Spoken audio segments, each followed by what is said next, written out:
financiamiento para proteger miles de hectáreas. Sin embargo, es un modelo, como se pueden imaginar, que no es sostenible actualmente. Y por lo tanto, estamos más bien enfocados a estrategias de trabajo en conjunto con el sector público, privado, para realmente generar este cambio. Nuestras prioridades, desde la conservación, ¿qué queremos lograr como ONG? Lo tenemos en 3 grandes líneas: enfrentar el cambio climático, proteger la tierra y el agua, de la cual dependen nuestras vidas, ¿cierto? Y producir alimentos de forma sostenible. Nosotros como TNC tenemos una mirada bastante amplia y más cercana a la conservación relacionada con la sostenibilidad, pensando siempre que lo que estemos protegiendo, lo que estemos de alguna forma haciendo en el planeta, tiene que ser en beneficio de todos nosotros. ¿Y cuál es nuestro compromiso a los 10 años? Porque nuestra motivación obviamente es conservar, enfrentar el cambio climático. Nuestro compromiso a 10 años, en el fondo, es alinearnos también con las metas internacionales, que es proteger, bueno, al 30-30, el 30% del planeta al 2030, y también limitar el aumento de temperatura, que fue parte de nuestra presentación anterior. Se habló bastante sobre la COP y sobre las metas que se quieren alcanzar, los acuerdos que llegaron o no llegaron, pero nuestra misión es siempre ir cumpliendo con esos metas internacionales. Nuestras metas al 2030, y les estoy presentando todo esto para un poco poner en la mesa por qué es tan importante hablar de finanzas cuando uno habla de salvar el planeta. Tenemos metas gigantescas en clima, por ejemplo, reducir al 2030 3 gigatoneladas de CO2, beneficiar a más de 100 millones de personas, proteger más de 1 millón de kilómetros de ríos. Pero esto no se puede hacer con filantropía, no se puede hacer solamente a través de las comunidades. Si queremos un cambio a escala, tenemos que también meter números, también pensar en modelos nuevos. Entonces, ¿por qué ahora? Esta lámina seguramente la han visto en algún lado, pero ¿por qué ahora históricamente, si seguimos con nuestro negocio como siempre, o business as usual? La verdad es que vamos a perder biodiversidad, vamos a perder, bueno, todos los beneficios que nos da la naturaleza, ¿cierto? Sin embargo, TNC cree que de aquí, si cambiamos la forma de trabajar, la forma de invertir en la naturaleza, sí podemos llegar a algo bastante más sostenible a futuro. Tenemos que rescatar lo que hay actualmente, ojalá llegar a algo, a un impacto más bien positivo. Pero para eso tenemos que tener comunicación alineada a nivel mundial, generar conciencias, generar participación. Algunas preguntas al expositor anterior es ¿cuál es la misión desde las universidades, del sector público, del sector privado? Bueno, todos tenemos que estar bastante alineados y colaborando para poder hacer este cambio. Esta lámina ya la vieron, pero solamente para poner ahí en contexto todas las brechas que existen de financiamiento. No es solamente proteger un lugar, sino que son muchos lugares a nivel mundial. Si hablamos de 30-30, estamos hablando de muchas hectáreas. Y por lo tanto hay aquí brechas de financiamiento, porque al ponerle número a cuánto vamos a proteger, la verdad es que la meta se hace aún más grande. Y otro elemento que quería agregar, que es parte relacionado con el cambio climático, son los Natural Climate Solutions. Estábamos hablando recién de soluciones basadas en la naturaleza, ¿cierto? Que hablamos de soluciones basadas en la naturaleza, nos ayuda a infiltrar agua, a proteger humedales, ¿cierto? A enfrentar las problemáticas a través de la naturaleza. Y un subconjunto de las soluciones basadas en la naturaleza son los Natural Climate Solutions, que en el fondo donde se cuantifica efectivamente cuánto carbono se captura y cuánto estamos ayudando a mitigar el cambio climático. Y la naturaleza es responsable, o bueno, contribuye con el 37% de la mitigación, si logramos rescatar esta naturaleza, digamos, si logramos invertir en esta naturaleza, 37% de la solución es naturaleza. ¿Ya? Entonces ahí uno dice, bueno, ahí tenemos que invertir y ver cómo se invierte ahí. Por eso me da tanto gusto conversar con todos ustedes y ver que hay muchos fijándose en estos temas. Uno de los temas más relevantes, digamos, dentro de dónde deberíamos invertir es en restauración o reforestación, evitar efectivamente la conversión de bosques, mejorar el manejo de los bosques nativos o el manejo forestal en general, mejorar las plantaciones, evitar, digamos, estos son números internacionales, sin embargo en Chile este número es bastante parecido, mejorar también el manejo de incendios, porque el tema de Chile acá en el manejo de incendios es súper relevante. Y por otro lado, un tema que es muy relevante, que está un poquito más abajo, que hablamos de bosque, de agricultura y de humedales. Los humedales también son un elemento muy relevante en cuanto a la mitigación de cambio climático. Entonces, 3 temas donde deberíamos estar invirtiendo: mejorar temas forestales, mejorar la agricultura y cómo esta se implementa, y protección de humedales. Ahí es así como podemos lograr el 37% de la solución. Algunos números. ¿Cómo lo estamos viendo desde TNC? Porque somos un equipo de 4.000 personas, algunos dedicados en terreno a rescatar los humedales, algunos hablando de legislación, políticas públicas, pero hay todo un área dentro de TNC que existe hace, yo diría, unos 6, 7 años, que se llama NatureVest. Estamos hablando que aquí hay un equipo interno en TNC que se dedica a la inversión de impacto, digamos, con la experiencia desde la conservación, y estructuramos, digamos, productos de inversión que respalden la misión de TNC a escala. Acá es súper importante, nosotros hacemos esto para cumplir nuestra misión, pero en conjunto con otros. Entonces, pero esa fue nuestra visión cuando dijimos, bueno, hagamos un área de inversión de impacto, donde realmente podemos hacer una diferencia. Y escuchar la presentación anterior, un tema que ha sido muy difícil, y también nos cuesta a nosotros, es realmente identificar y monitorear el cambio, la inversión de impacto. ¿Cuál es el cambio en terreno en medio ambiente? La parte social ha sido un poquito más fácil, veo. Pero en medio ambiente a veces hay que esperar que los árboles crezcan, que realmente exista el impacto, y son indicadores que son muy difíciles de seguir. Desde nuestra experiencia, como nosotros ya estamos con un pie en terreno, ha sido un poquito más fácil, yo diría, pero sigue siendo un gran desafío que a lo mejor podemos conversar más adelante en la presentación.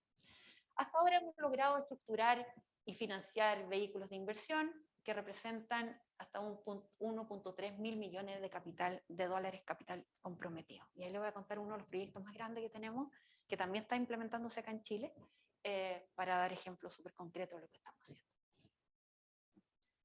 NatureVest está dividido en 4 grandes áreas al interior. Nuestros colegas están divididos y según su especialidad, ¿cierto?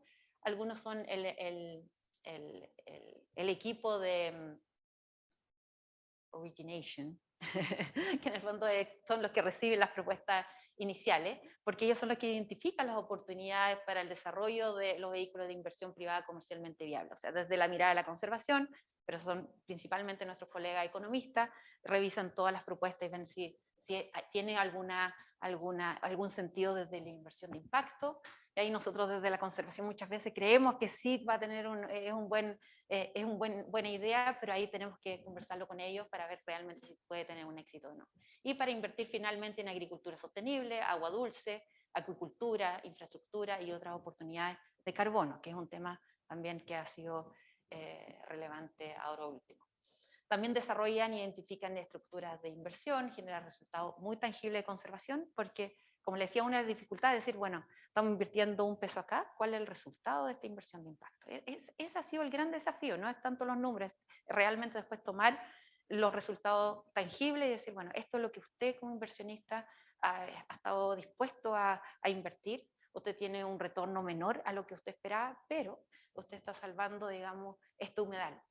Pero ahí la dificultad es mostrarle realmente el cambio de ese humedal. Hay otro grupo dedicado al área forestal, más especializado en ese rubro. También tenemos Blue Bonds, que tiene que ver con adquisición, con la reestructuración de las deudas de los países, ¿cierto? Para apoyar la protección del océano.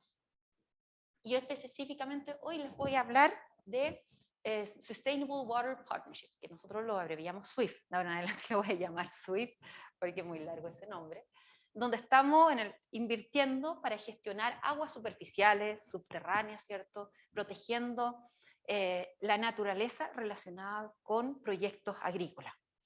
El sector agrícola son los responsables del uso del 80% del agua. Son Chile los que más han hecho, digamos, bueno, junto con otros sectores, digamos, pero también a nivel mundial, son los que cambian el uso de suelo, obviamente, para alimentarnos a todos nosotros, pero eso puede tener una mirada a largo plazo, en el fondo, más positivas. Si empiezan a implementar e invertir en conservación mientras estén operando, creo que tenemos mayor probabilidad de que tengamos alimento a largo plazo, que seamos más eficientes en producir alimentos y no deteriorar más nuestra naturaleza, que es la que nos va a proteger a futuro, protegiendo nuestra biodiversidad y también bueno, nuestro suelo y todo lo que nos da la vida.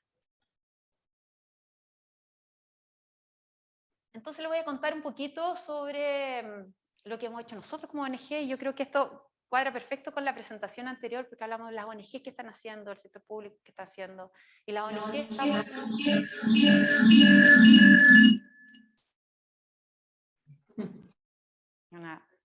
Viene del más allá. Bueno, volvimos. Y este proyecto muy concreto sobre Sustainable Water Impact Fund, que es SWIFT, lo diseñamos y lo armamos con una empresa que se llama RRG, Capital Management. En Estados Unidos empezó esto, pero esto es una relación o un partnership global. Y la idea en el fondo con ese deal o esa forma de trabajar es que se invierte en agricultura que actualmente no es tan sostenible a largo plazo, que no está invirtiendo en conservación, no está invirtiendo en criterios medioambientales. Se compran estas propiedades, se mejora desde el punto de vista medioambiental, siguiendo buenas prácticas, ¿cierto? Rescatando, digamos, teniendo claridad sobre cómo se maneja el agua, implementando acciones como infiltración de agua, cuidado de los humedales alrededor, aprovechar los tranques de regadío para hábitat, para flora y fauna, y así tener una agricultura bastante más sostenible en el tiempo. Recordemos también que la naturaleza es la responsable de entregar servicio ecosistémico, por lo tanto, mientras más se protege la naturaleza, más retorno vas a tener a largo plazo en temas de agua, en temas de aire limpio, bienestar para las personas, pero también en este caso para la agricultura puede alargar la vida de su negocio. Sí, por supuesto. Es que me llamó la atención en la lámina anterior que las vaquitas desaparecen. Y eso es de alguna manera partiendo de la idea que la ganadería tenemos que definitivamente frenarla, o sea, porque no es sustentable, un poco esa es la idea de que ya no haya ganadería en el... No, yo creo que es un tema esquemático nomás, es un tema... las vacas en general sí se puede llegar a... Las vacas sí son impactantes en temas de cambio climático. Ellas emiten metano, que es bastante más contaminante genera efectos de cambio climático mayores que un carbono por sí solo. Sin embargo, uno puede medir en cierto territorio la carga de animales en un área. Y eso te permite tener una información científica y basar las decisiones sobre eso. Entonces uno puede tener, por ejemplo, un área que actualmente puede tener 5.000 vacas, uno puede decir, bueno, veamos la carga.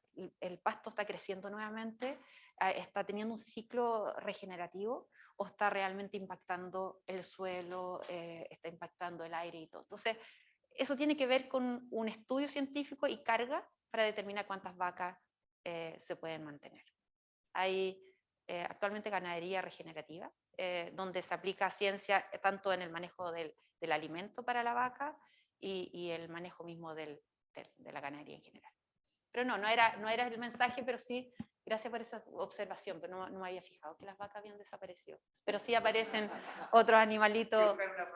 Sí, vamos a ver si ponemos al menos 2 vaquitas en otro lado. Muchas gracias. Y interrúmpanme cuando quieran, ¿eh? Si para eso está la conversación. Y Swift, ¿qué hemos logrado con Swift? La escala que hemos logrado con Swift actualmente, porque esto empezó hace un par de años, ¿no? Logramos generar un fondo entre RRG y TNC, porque esto fue un levantamiento y creación conjunta de este fondo, de 970 millones de inversión de impacto, dólares, digamos, para el medio ambiente. Entonces hay un fondo actualmente que está cerca de los 1.000 millones, y ese es un poco el número que les mostraba anteriormente, el 1.3 mil millones. Entonces este es uno de los proyectos más grandes que creamos con RRG, una empresa internacional. Ahora, la rentabilidad a tasa de mercado, en el fondo el compromiso de tener rendimiento, obviamente, recordando que es una inversión de impacto, pero ojalá teniendo el mayor rendimiento a la tasa posible. El partnership que armamos, y lo voy a dar un poquito de detalle, el cómo trabajamos juntos, porque cómo trabaja una ONG con una empresa privada, ¿cierto? Tenemos todo un sistema de comité de toma de decisiones, porque necesitamos los comités de inversión, ¿cierto? Y ahí TNC tiene una voz dentro del comité asesor técnico y el comité de inversiones. Entonces TNC preside el comité asesor técnico y también tiene un puesto en la mesa en el comité de inversión. De esta forma nos aseguramos que la conservación está considerada en la inversión y uno de los criterios que se van a respetar. Ahora, antes de empezar todo esto, se pueden imaginar un año de trabajo junto con RRG, donde pusimos todos los red flags posibles, en el sentido de, mira, ¿qué es realmente sustentable? Es una de las primeras iniciativas que realmente se está fijando en esto. Entonces, desde el punto de vista de la inversión, desde el punto de vista de conservación, ¿cuáles son los límites que tenemos que poner? ¿Qué es conservación? ¿Hasta dónde van? Porque un negocio tiene que seguir siendo rentable con la conservación, ¿cierto? Uno no puede poner los límites para que finalmente ese negocio no funcione. No es el objetivo, porque todos necesitamos alimento y necesitamos alimento sostenible. Por lo tanto, bueno, le quería contar esa anécdota nada más, que tenemos un partnership bastante robusto porque existieron también muchos meses de conversación sobre cómo vemos la conservación y cómo vemos la inversión.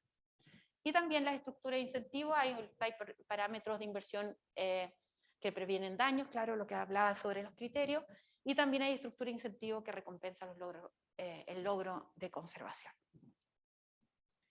Entonces, ¿cuál es nuestro rol dentro de este fondo de inversión realmente? Nosotros evaluamos como parte del asesor o liderando el asesor técnico de conservación, el comité, digamos, evaluamos si los acuerdos propuestos se adhieren a los parámetros de inversión. Primero, tiene conservación, hizo un cambio, hay más vaca, menos vaca, se está pensando en la carga que hay actualmente, cambiaron el uso, no el uso del suelo, pero cambiaron, por ejemplo, lo que estaban cultivando. ¿Cuál es digamos, el objetivo de eso? ¿Cuánto están restaurando? Ya les voy a mostrar un par de fotos, pero ¿cuánto están restaurando a comparación de cuánto están cultivando? Y así, esos son los parámetros que nosotros, ya hay parámetros fijos y otros que se van evaluando según van avanzando los comités. Y también asesoramos sobre cómo maximizar los resultados de conservación en todos los acuerdos. Por ejemplo, ¿qué sería más razonable en este predio? Sería conservar, hay un tranque de regadío antiguo, a lo mejor mantengámonos como un humedal, y puede servir como reserva en caso de que te falte agua, ¿cierto? Pero hagan un manejo que permite que sea un hábitat para las aves, por ejemplo, para el coipo, para otros animales que necesitan ese hábitat a diario. También cuando participamos en la gobernanza del fondo, tenemos la capacidad de aprobar o vetar los acuerdos. Eso es importante para nosotros dentro de esta estructura. Y también autoridad sobre las decisiones, el uso de incentivos para fomentar los beneficios que tenga. Ahí tenemos, bueno, ahí lo vamos conversando dentro de los comités, pero todo eso está estructurado.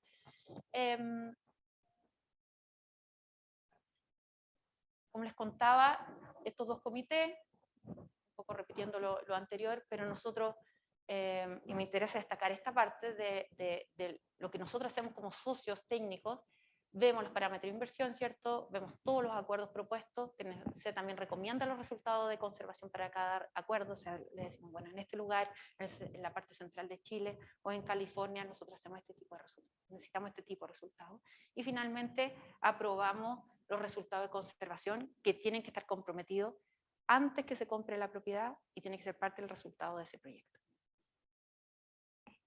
Y así es como hemos logrado, y pensamos que vamos a lograr a 10 años más, porque está recién empezando y hay que esperar algunos resultados, vamos a lograr mayor impacto en temas terrestres, en protección de humedales y en cuerpos de agua en general. Un ejemplo, aquí California, para ver qué es lo que realmente se hace a través de estos proyectos. Si hay un humedal, por ejemplo, aquí, en este caso, bueno, hay animales, esto no era necesario, cambiaron la forma de producir en el área, decidieron cambiar, pasar a cultivo, pero esta zona la pudimos rescatar para un humedal. generando un hábitat súper importante en ese lugar. Y eso pasa a ser parte del proyecto de inversión que hace y también es rentable. O sea, eso está dentro de los parámetros. Y como ven acá, una tremenda diferencia entre lo que es la ganadería y lo que luego ahora representa un humedal. Acá en Chile, y aquí me avisan el tiempo, por si estoy con mucho tiempo. Acá en Chile, ¿qué estamos haciendo? Acá en Chile estamos, me faltó una explicación. El SWIFT, el proyecto SWIFT tiene inversión, estos 900 millones de dólares, se invierten en California, en Chile, en Australia inicialmente, y ahora estamos invirtiendo en Perú y en México. Entonces, como el proyecto inicialmente, bueno, los primeros parámetros, los primeros acuerdos llegan en California, aproximadamente el 50% de la inversión se hace en California y el otro 50% se hace entre Australia, Chile y un poquito ahora inicialmente en Perú y en México. Pero eso es más o menos las dimensiones de la inversión en cada una de ellas. En Chile estamos actualmente identificando junto con RRG, bueno, cuáles son los lugares que han ido comprando propiedades. Hemos identificado las acciones de conservación, ¿cierto?, que deberían tener todas estas propiedades. Y les quiero presentar acá una que nos parece muy interesante. Está en la zona central, en la zona de Catemo, donde hay una zona cerca de 1.300 hectáreas, digamos, esta propiedad, donde tienen paltos, ¿ya? Que es una zona que, como saben, si uno pasa por esa zona, está lleno de paltos. Hay paltos hasta la ladera de arriba. Bueno, hemos tenido temas Chile, temas internacionales, hablando de que necesitamos que Chile tenga una palta más sustentable, porque estamos plantando en todos lados. Entonces, ¿cómo hacemos y cómo empezamos a entender cómo somos más sustentables? Necesitamos proteger ciertas áreas alrededor de las plantaciones y los cultivos. Y aquí es donde estamos haciendo un ejemplo, o tomando el ejemplo de la conservación. Y esta zona, como ven acá alrededor, aquí están las plantaciones o los cultivos de arbolitos de palta. Y aquí alrededor, en las quebradas, pueden ver que esto es típica vegetación de zona central, donde nos podemos encontrar con peumo, con quillay, con boldo, con todos los arbolitos que estamos acostumbrados en esta zona. Y esta es parte importante de la propiedad. Entonces existe un compromiso al comprar esta propiedad de mantener 1.000 hectáreas de conservación de las 1.300. Porque son zonas que efectivamente puede ser que no son tan productivas, podrían ser productivas si se invierte más, digamos, en tecnología, pero no es tan necesario y está esta parte, la cuenca, la parte alta, que a ver, ¿la ven acá?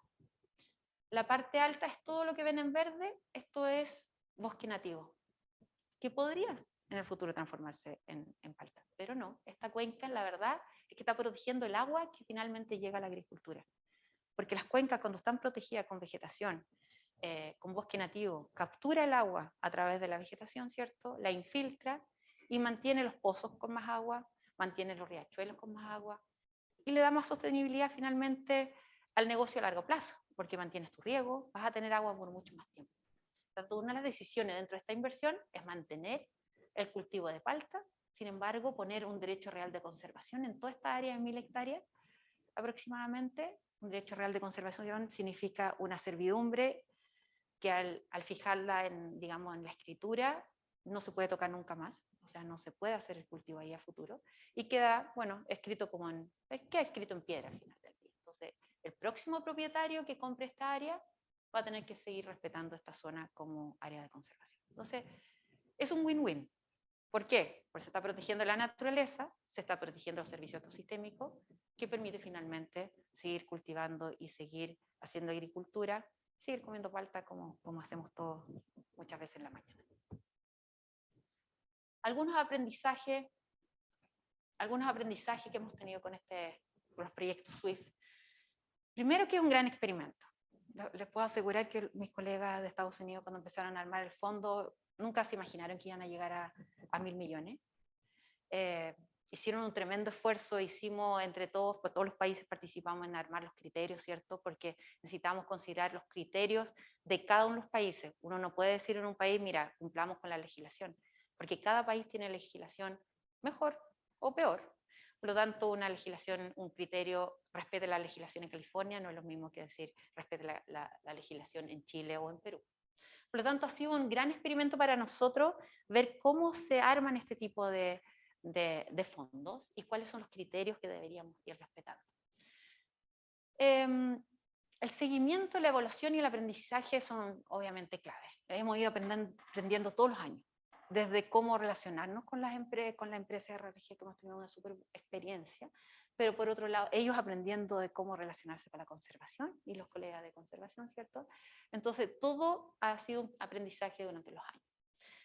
Tema que hemos aprendido también es que los presupuestos tienen que considerar todo. El criterio que quedan fuera, temas de monitoreo, el cómo revisamos, cómo levantamos información si queremos tomar decisión, todo tiene que quedar en presupuesto en esto, porque no es fácil tomar una decisión ambiental si no tienes datos.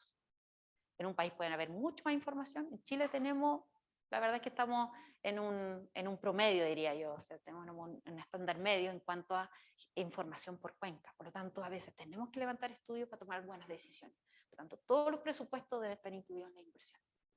Y también lo que hablábamos inicialmente, que cuantificar los resultados directos ya es difícil, pero los indirectos son súper complicados. Y por lo tanto hay que estar muy atentos y entender realmente dónde estamos haciendo el cambio, tener líneas base, no es algo fácil. Pero es un desafío no solo de nosotros como TNC, sino que ha sido un desafío mundial, el tener métricas, poner metas, decir, bueno, cómo cumplimos con un grado y medio de temperatura, cómo cuantificamos lo que están haciendo todos los países, siempre va a ser súper complejo, pero es parte del desafío mundial. Lo que esperamos sí de este proyecto de inversión SWIFT es finalmente proporcionar agua permanente y temporal en muchos lugares, en humedales críticos principalmente, si nosotros logramos que cada una de las inversiones considere no gastar más agua, ser más eficiente, pero también infiltrar agua en temporadas que tenemos más agua para que lleguen a las napas subterráneas, que el agua se desvíe por un humedal antes de llegar a la agricultura, a lo mejor. Acciones como esas nos van a permitir generar, digamos, hábitat que nos van a acompañar por años y mantener nuestra biodiversidad, de lo cual depende de la vida de todos nosotros. Proteger también y restaurar de forma permanente hábitats importantes, ¿cierto?, de tierras agrícolas. Digamos, las plantaciones también tienen biodiversidad, también tienen hábitat, por lo tanto es súper importante el cómo conectamos con ese paisaje. Mejorar la cantidad de agua y hábitat de las corrientes a lo largo de miles de ríos y por supuesto influir en una gestión más sostenible de tierra y agua en los países y también muy relacionado con la agricultura. Dado que la agricultura, si bien nos entrega muchos beneficios, también es un sector que tiene que tener nuevas herramientas para enfrentar el cambio climático, dado que tienen mucho uso de tierra y mucho uso de agua, que es finalmente lo que necesitamos proteger para mantener nuestra vida en el planeta. Muchísimas gracias.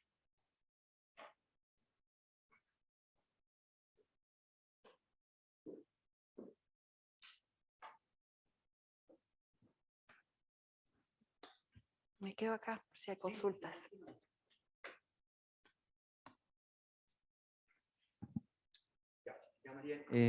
Muchísimas gracias por tu presentación, muy interesante. Ya hay varias preguntas del público. Voy a partir por algo como bien general.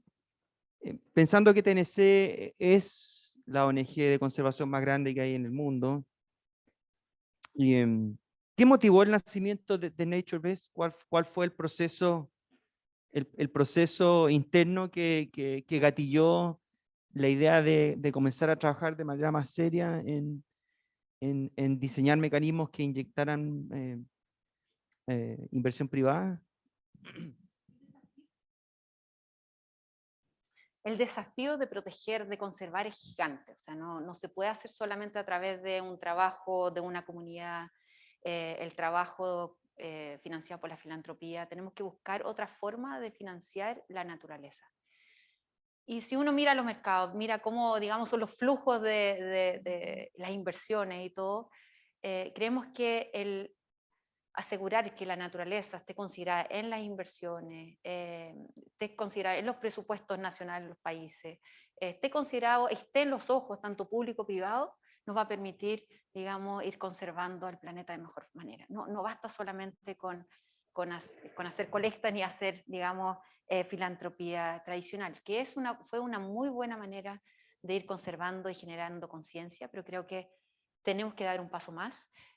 Parte de la información que se presentó en la exposición anterior hablaba de financiando la naturaleza, ¿cierto? Que es un estudio completo de cuánto es el gap de inversión, o sea, cuánto es el gap de financiamiento que necesitamos. Y eso ha gatillado que yo creo que muchos han puesto a pensar, bueno, ustedes mismos sentados acá, ¿cómo financiamos la naturaleza? Porque es un desafío y tenemos que dedicar tiempo a esto para poder hacer un cambio. Buenísimo. Acá hay otra pregunta que es probable que también lo sigamos discutiendo en el panel que viene a continuación.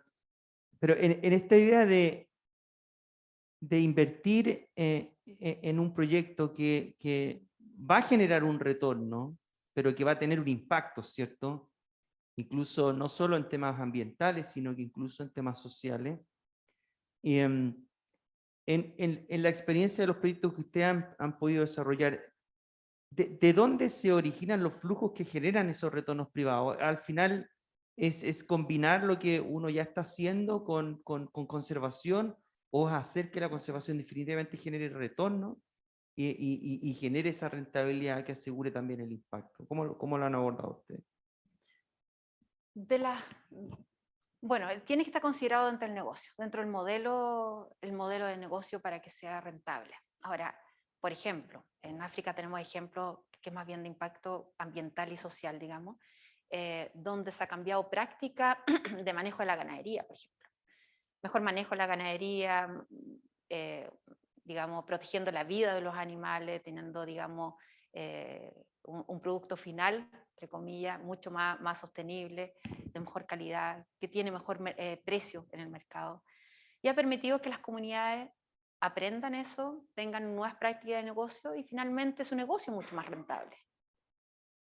Donde un animal a lo mejor le va a rendir mucho más que teniendo antiguamente 10 vacas que la verdad es que están en peores condiciones. Por lo tanto, hay una forma de práctica del negocio, hay una forma de invertir, entonces es una mezcla, pero siempre tienes que estar en el corazón del negocio y pensando en el medio ambiente cuando uno va diseñando ese negocio, la forma de tener retorno. Acá hay una pregunta que dice, mire, ¿qué tan viable TNC ve la propuesta de pagar deuda externa de los países en desarrollo por medio de programas de conservación de la biodiversidad? Ese es un tema que ustedes lo han discutido internamente en TNC. Mira, el programa, si entendí bien la pregunta, es como el programa que estamos haciendo con Blue Bonds, donde se está negociando cada uno de los países, digamos, depende de la deuda externa que tengan, ¿no? Pero sí hemos tenido ahora el último éxito que tuvimos en Belice, donde se ha financiado con deuda externa todo el tema de protección, digamos, del océano. Entonces sí, efectivamente nosotros tenemos proyectos con éxito, pero va a depender de país en país, negociación y todo, obviamente. Y para acá en Latinoamérica sí se ha conseguido y ha sido un tema que creemos que puede seguir funcionando. Sí, efectivamente.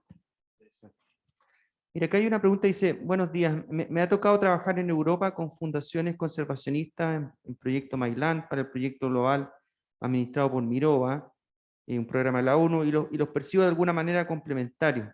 Entonces la consulta que hacen, ¿dónde se contemplan las poblaciones y sus hábitos? ¿Cómo se trabaja en que no abandonen sus lugares de origen, lo que daña el medio ambiente? Creo que está hablando de las comunidades. Mira, TNC, un tema que siempre ha sido relevante, pero yo creo que cada día toma más relevancia, y lo vemos acá en Chile, lo vemos en todos los países latinoamericanos, es el respeto por las comunidades y realmente el cómo las comunidades influyen en la conservación a largo plazo. Se ha demostrado, y hay números súper concretos, que donde hay comunidades cuidando la naturaleza se han conseguido resultados permanentes y tangibles en la conservación. No así lugares que se han tratado de proteger sin comunidades. Sin embargo, eso no ha sido suficiente a nivel internacional, digamos, para ir cambiando estas prácticas. Sin embargo, TNC está comprometido, igual que muchas otras ONG, con todos los estándares y protocolos de IPLC, que es Indigenous People and Local Communities, que en el fondo es el cómo uno realmente dentro de todo el trabajo que se realiza de conservación, siempre está la comunidad como un colaborador, pero también como un actor relevante y a lo mejor también el que está liderando estos cambios. Sin las comunidades va a ser muy difícil que nosotros logremos conservación a largo plazo en Latinoamérica en general. Entonces, eso yo creo que es súper relevante. De hecho, Marian, voy a complementar la pregunta. Algo que me llamó la atención es que, bueno, sin duda que queda súper claro de que medir los impactos se vuelve un desafío, ¿cierto? Pero tú igual mencionaste que ha sido más fácil medir los impactos sociales que los impactos ambientales. ¿A qué se atribuye eso? Porque igual cambiar el comportamiento de las personas también puede ser súper complejo. ¿Y cómo tú mides si la gente está haciendo lo que debiera hacer, digamos? Sobre todo a nivel de comunidades locales. Sí, yo ahí me refería en el fondo a la inversión en proyectos que tienen un retorno social, en el sentido de retorno a las comunidades. Porque muchas veces es más fácil evaluar el negocio, ver, bueno, cómo cambió el retorno. Inicialmente recibían 10 pesos y ahora están recibiendo 15. No así la naturaleza. La naturaleza es muy difícil de entender. Se puede, digamos, pero los resultados están más a largo plazo. No vas a tener un retorno de inmediato. Puedes proyectar que ese bosque va a crecer de una forma, pero tienes que esperar que crezca. Por lo tanto, los resultados medioambientales dependen de mucha información, de mucho monitoreo, igual que el tema social, pero de alguna forma va a tener un retorno o una medición mucho más fácil, entre comillas, voy a decir fácil porque tampoco es no es tan fácil, pero es mucho más tangible cuando uno lo ve desde el punto de vista de retorno monetario a una comunidad, por ejemplo. Mira, acá hay otra pregunta. Fue bien interesante haber visto a la directora de TNC en el lanzamiento de la Estrategia Nacional de Cambio Climático. Ella habló de finanzas, me acuerdo porque vi digamos, la ceremonia. Entonces aquí hay una pregunta que tiene que ver un poco con el rol de TNC en el contacto con los stakeholders. Dicen, ¿trabajan con los gobiernos para establecer incentivos para que las empresas agrícolas implementen ellas mismas estos cambios sustentables que ustedes tratan de promover? Nosotros como ONG sí, trabajamos directamente con el sector público en todos los países, es parte de nuestro rol como ONG. Depende del país, tenemos mayor o menor éxito, eso siempre tiene que ver con cuántas mesas estamos participando y todo. Acá en Chile sí hemos estado colaborando, siempre desde el punto de vista técnico, la experiencia que nosotros tenemos en nuestros países, la experiencia que tenemos acá, por ejemplo, por ejemplo, en tema de impuesto verde, cómo estamos nosotros, cómo la Reserva Costera Valdiviana, que es una propiedad que tenemos nosotros de 50.000 hectáreas, cómo hemos logrado sacar adelante proyectos relacionados con carbono, por ejemplo.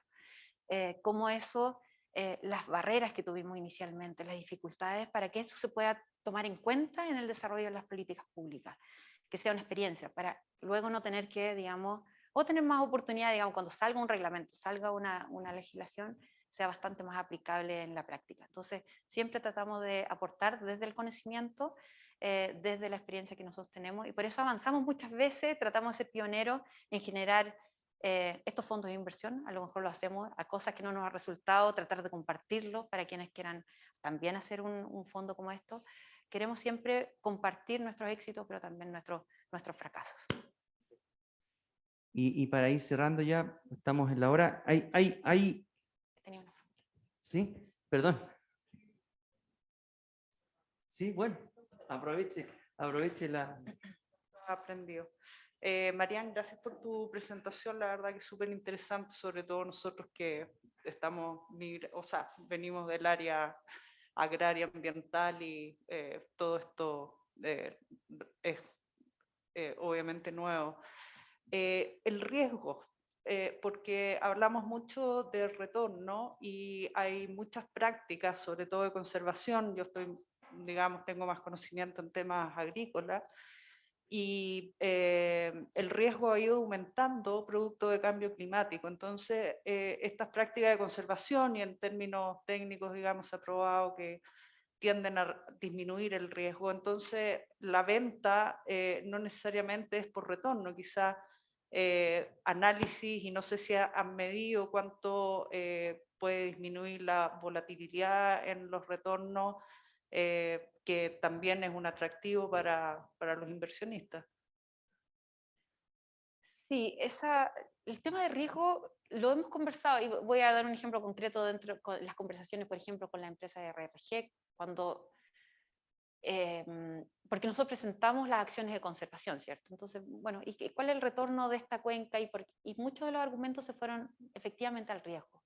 El riesgo de no proteger esta pequeña cuenca, el riesgo, si tú eliminas esa cuenca y plantas todo con palto, ¿qué va a pasar a futuro? Entonces, lo que hacemos, basamos en información científica, ¿qué va a pasar de aquí a 10 años si no tienes árboles ahí?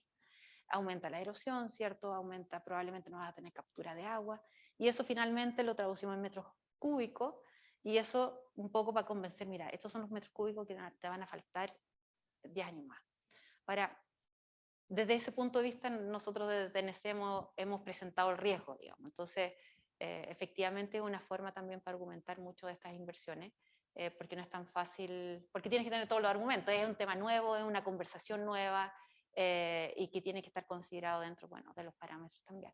Pero de esa forma es como nosotros estamos viendo el riesgo desde TNC relacionado con no tener la naturaleza y cómo eso va a impactar con los escenarios de cambio climático. Ahora, siempre dentro de, por lo menos las cuencas de Aconcagua y Maipo, estamos hablando de un riesgo de aquí al 2050 de reducción de 40% del agua. Por lo tanto, tiene un riesgo gigante si no logras mantener una cierta, digamos, calidad de tu cuenca, una calidad desde el punto de vista vegetación. Imagínate, ya vas a tener 40% menos de agua, que por lo menos hay que mantener la vegetación para que mantenga los suelos, ¿cierto? Mantenga cierto flujo de agua, o si no todo se va a convertir en un riesgo ya con ese escenario que está súper claro. No sé si respondí tu pregunta, pero ¿sí?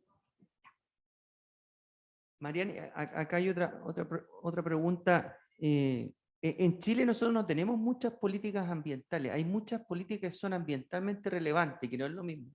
Así que hay políticas ambientales. Y un logro, ya hablo de logro, digamos, de una política que tiene un objetivo ambiental, tiene que ver con esto del derecho real de conservación. Entonces, tú lo mencionaste. ¿Tú ves el derecho real de conservación como algo que podría incentivar al aumento de la inversión privada en este tipo de proyectos?